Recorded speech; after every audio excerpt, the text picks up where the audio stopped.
So, hello guys. So today I'm making a free-to-play Ganyu guide. Now this Ganyu guide is for free-to-play for a lot of you free-to-play out there who don't have prototype present or any other 5-star bow and or 4-star bow. Because my Ganyu, her stats are 1,751 attack, 41% crit rate, and 240% crit damage. I am using 2 food currently. I'm using the Pile 'em Up, which gives 20% crit rate, and then a Cryo Potion, which gives 25% damage. So she actually has 21.3% crit rate, and then 246% crit damage, and 71.6 minus 25. So she usually is supposed to have around 46.6% cryo damage. Now, if you don't have prototype Crescent like me, it's okay. You can use other weapons instead. I chose this 3-star weapon here, Sharpshooter's Oath, because I think that if you don't have prototype Crescent, this is most likely going to be your second best alternative, because it's only slightly weaker than the prototype Crescent because of the crit damage substat. Also increases damage against weak spots by 48%. This is a very strong passive. However, realistically, your explosion will never hit a weak spot, so this 48% will not apply to your explosion damage, which is why I think the prototype Crescent would be slightly better. But this bow can be on par with it, at least. It's only slightly weaker, and if you're fighting for 2Es, which you are in floor 11, then this bow will even out and be equal to prototype Crescent, or slightly weaker. Okay, so this is my Ganyu build, 4 Wanderer set. Now you don't need 4 Wanderer set for Ganyu. You can either run 4 Wanderer set, 4 Cryo set, or 2 Cryo set and 2 Gladiator set. Any of those sets are fine. I don't have any Cryo artifacts, which is why I'm using Wanderer's Troop. Now my Wanderer's Troop artifacts aren't exactly that good either.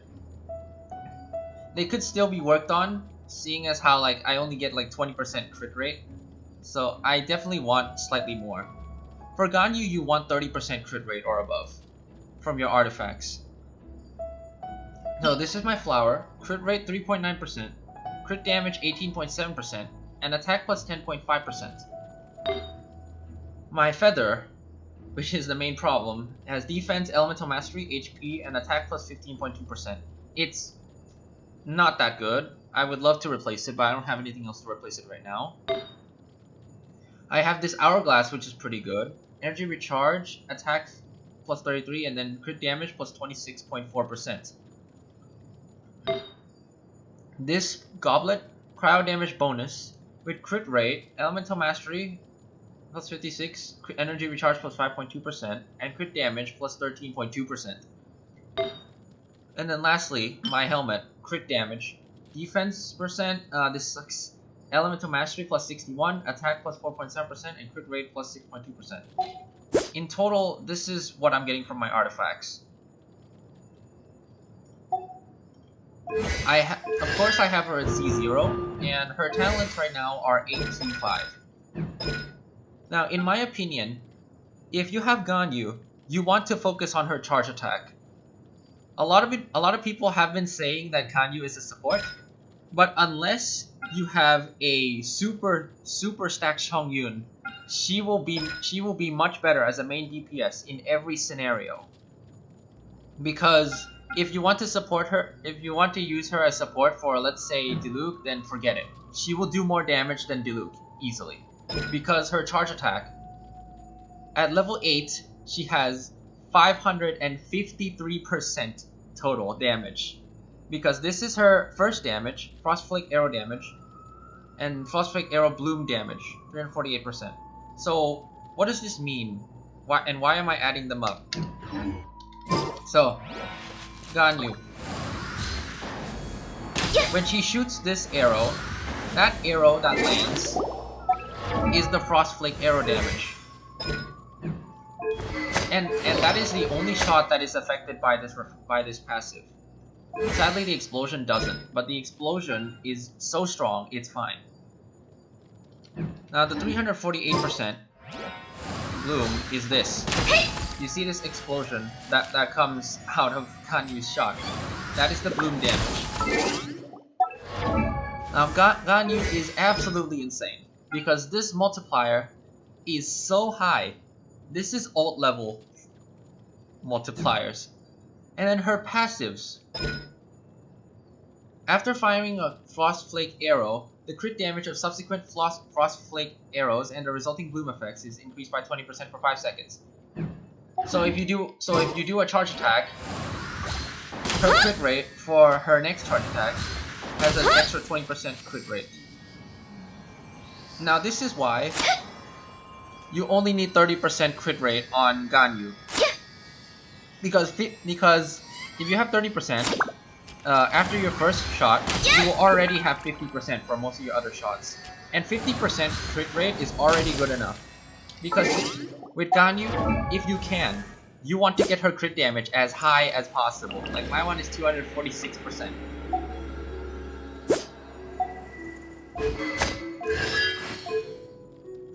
Also, a good thing about Wanderer's set, if you can afford it, is it increases the charge attack damage by 35%, which is nice, and then it also has Elemental Mastery built into it.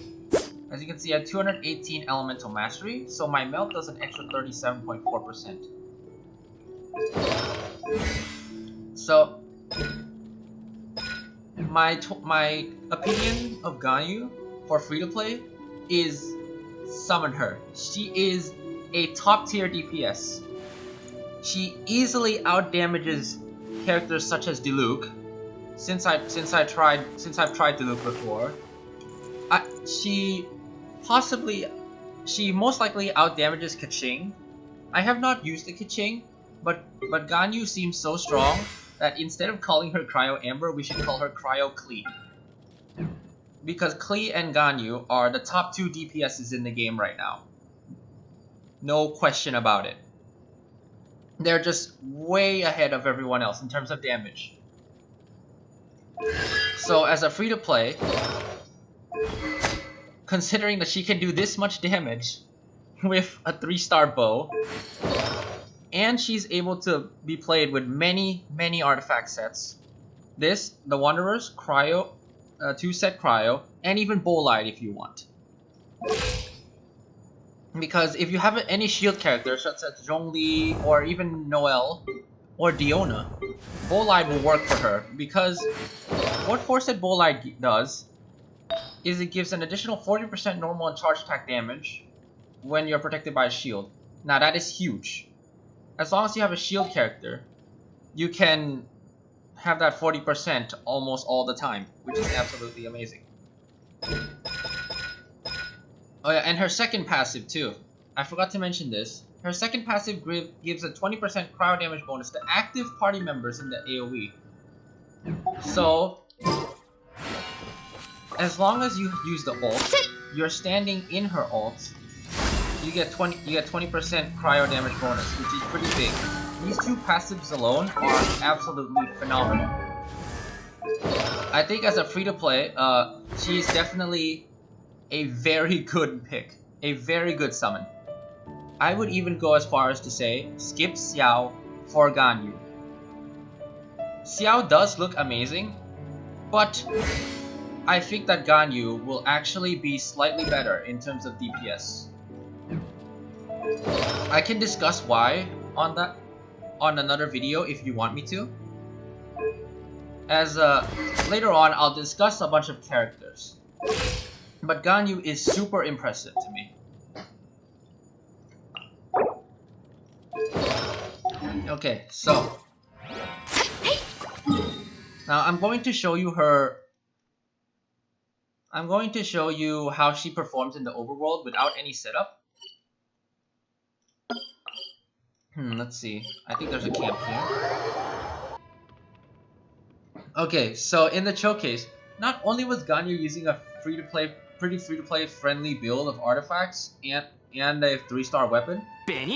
My Bennett is level 50 with a level 80 festering sword, and his talent is only level 4. His artifacts are also is a 4-set noblesse, so he gives attack plus 20%. But his ult is only level 4 with a 70% attack bonus ratio. My Sucrose only has 337 elemental mastery, and she was not using this book, which gives 48% attack. These two alone, if they were actually built, would allow my Ganyu to actually do more damage than what was shown on the flower without any food or buffs. I know this because I tried it with my friends Bennett and Sucrose, which are properly built, and the damage that Ganyu did with that cryo potion, if my Bennett and Sucrose would be up, then she can do a lot more than that. So not only is my Ganyu free to play friendly, my Bennett and Sucrose are way under leveled, especially Bennett.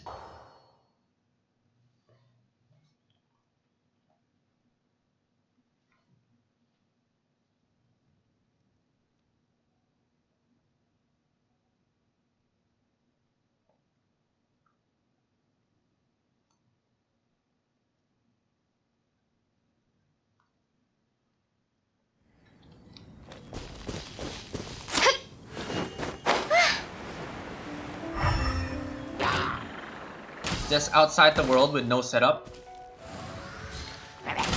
Like that.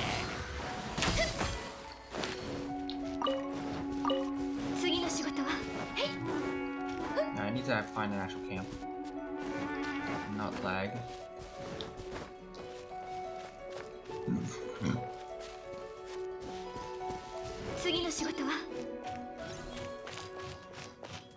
Okay, so here I'll showcase how Ganyu looks like in the overworld with my current. Oh shoot! Oh no.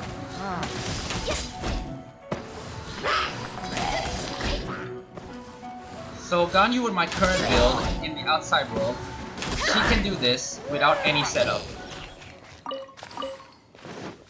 which is absolutely insane.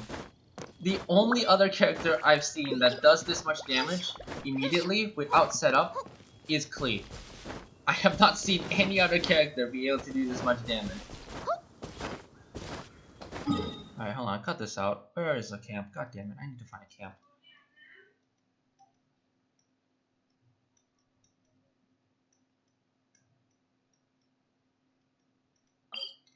Oh yeah, that sounds good.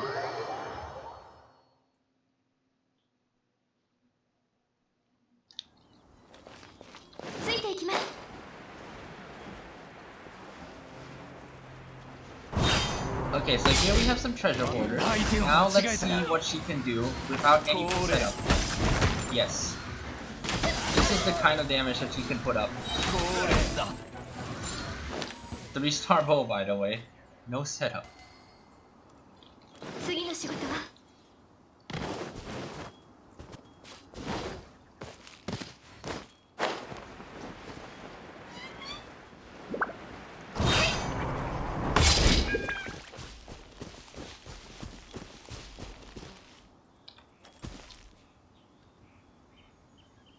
Okay, so now about team composition. Who do you want to partner up with Ganyu? Now her two best partners are going to be Bennett and Xiangling. Bennett because of course his ult is absolutely insane. It buffs her so much, and an extra bonus. Bennett is a pyro, which allows her to do melt. And Xiangling can apply constant pyro. So, if we try this, now let's see Ganyu's damage. Ah, no crit. Ah. Ah, damn it. Oh no, Bennett. Oh my god.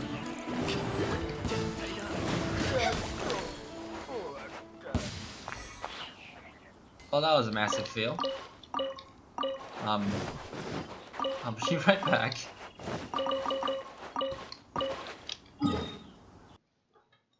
So in terms of team compositions, Ganyu's best partners are going to be Bennett and Xiangling.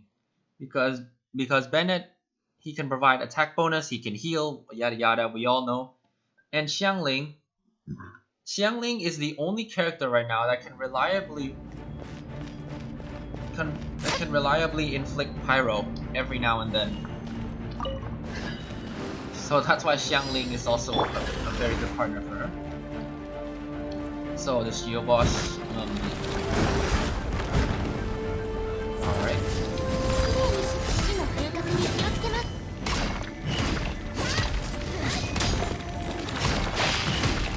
Okay, I'm going to get rid of this real quick, and then here we go.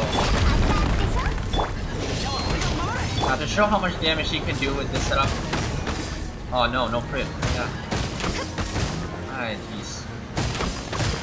No crit. Oh jeez. Oh no. Oh dear. Alright, leave domain. You die.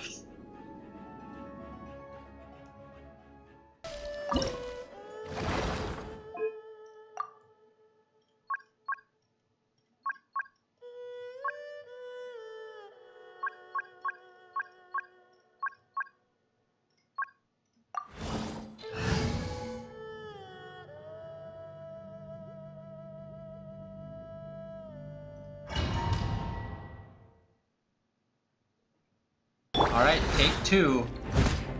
Please crits.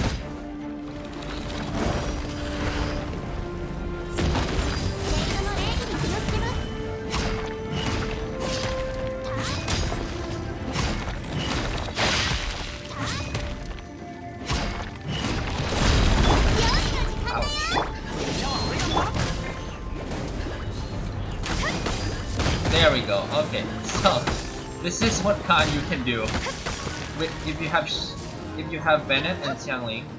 Now I'm going to show without Bennett and see how well she can do. We're going to see how well she can do. Oh no, no one else is dead. Oh dear. Oh dear. The pyro resistance.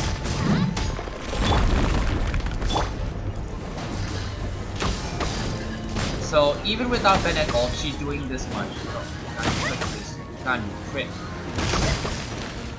But yeah, you guys saw that 35,000 crit. Even without Bennett ult. Just with Xiangling alone, she does that much.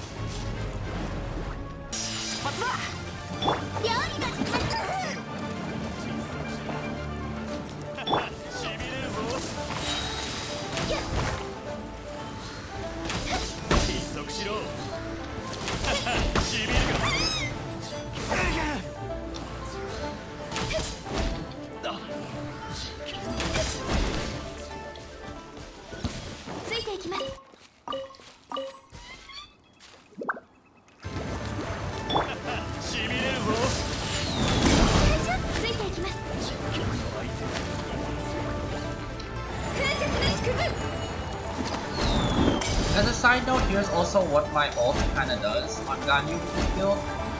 It's not the best, but it's a lot of passive damage. It's absolutely amazing. I build her mainly for charge attack because that's where the majority of her main DPS capabilities is gonna come from. Her charge attack. Because her charge attack multipliers are just so high that she just absolutely destroys everything with her charge attacks. Okay, so I'll show Ganyu one more time against these little guys, and then I'm going to show you in this video what Ganyu can do in Abyss Floor 11 and Abyss Floor 11.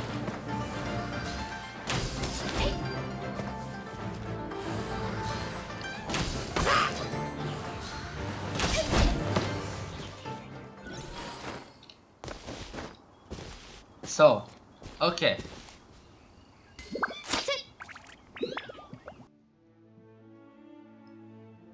Alright, so I'm going to show Ganyu in floor 11 because that's where Ganyu can really excel, and that's also one of the main reasons that I pulled for Ganyu, is because I want to do floor 11.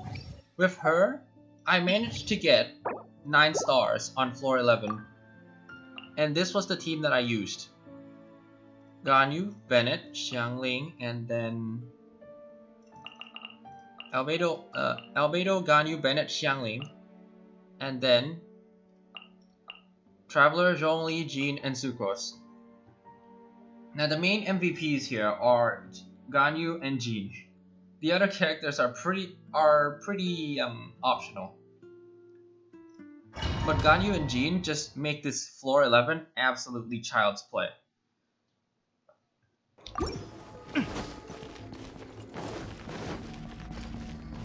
Okay, so floor 11, chamber 1. Here I go.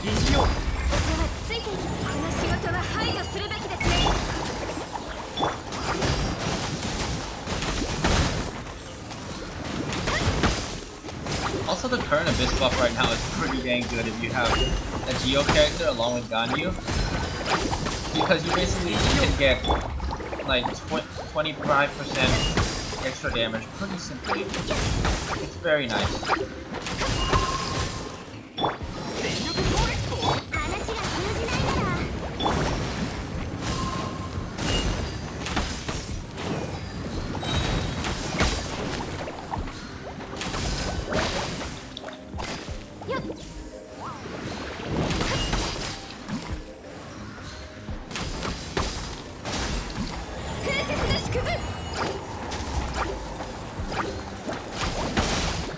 Right now, in my opinion, if you're a free-to-play right now, I think you should actually summon for Ganyu instead of Xiao. I think Ganyu is a lot more useful than Xiao, especially due to the current Abyss. But I'm actually quite skeptical on how Xiao will work out. Because Ganyu is such a good DPS that I'm not sure if Xiao's kit is actually better than hers. Because Xiao seems kind of clunky to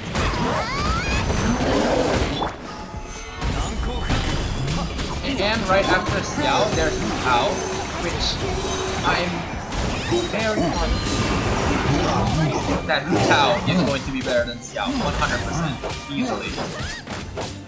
Hao is so busted, he is going to be the top DPS when she comes out. Absolutely.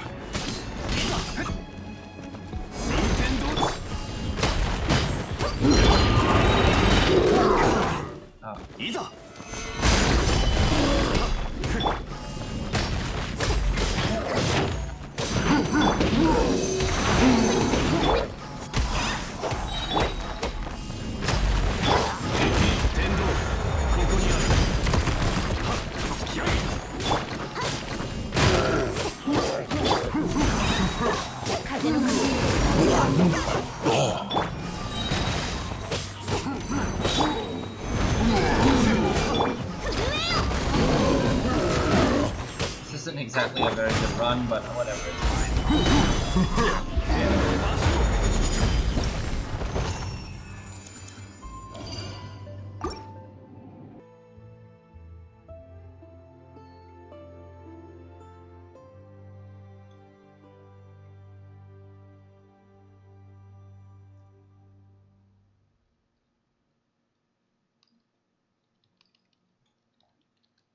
Okay, so this is my Abyss 11 run.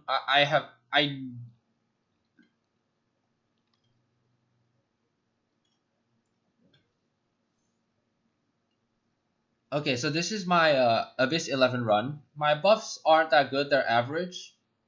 My buffs from the Abyss, and here you can see Ganyu in action. You can see what she does with this team composition.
So here's also a little bonus footage.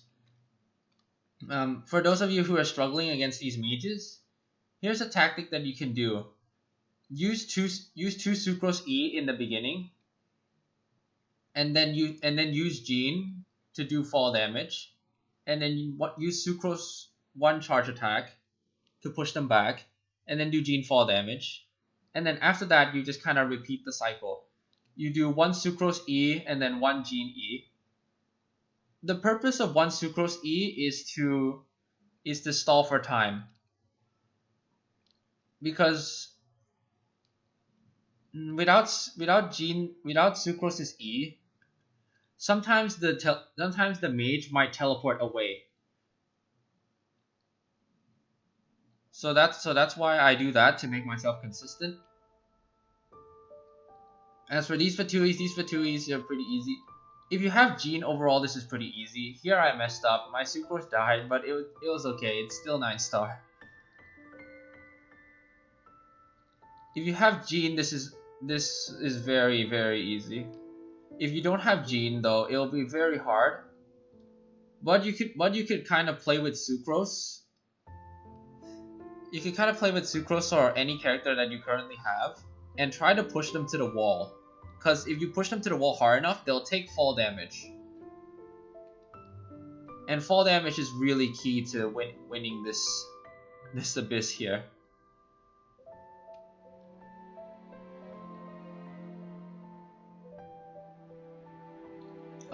This was my attempt that I was 7 seconds off. But I have gotten 9-star on this already. I just haven't recorded that.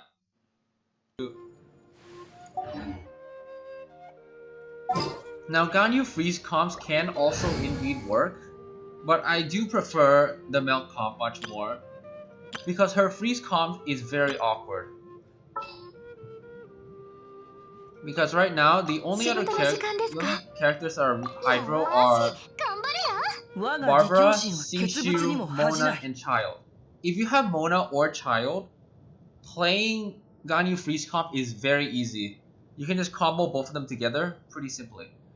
Especially if you have Mona, because the way Mona works synergizes amazingly with Ganyu, because both of their E's work in a similar way. But then if you don't have those characters, then it's quite hard to actually play her freeze comp effectively. Because the only 2 Hydro characters that are not 5 stars are Barbara and Xingqiu. So what Barbara can do is... excuse me.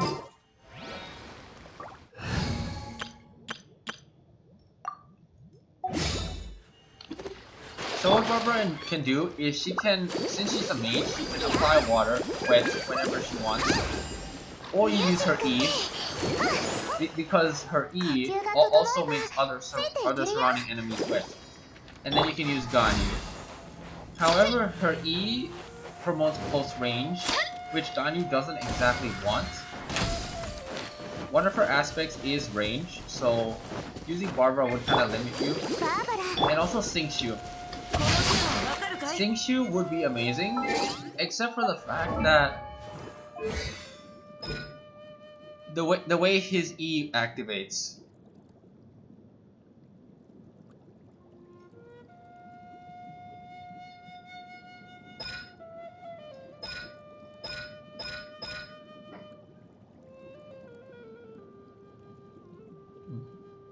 Xingqiu's only problem with Ganyu is the way that his swords activate. To trigger his swords around here, you'll need to normal attack to actually trigger them. But with Ganyu, you never want to normal attack. You want to charge. Now realistically, if you don't have anyone else other than Xingqiu and you really want to use him, then what you could do is you could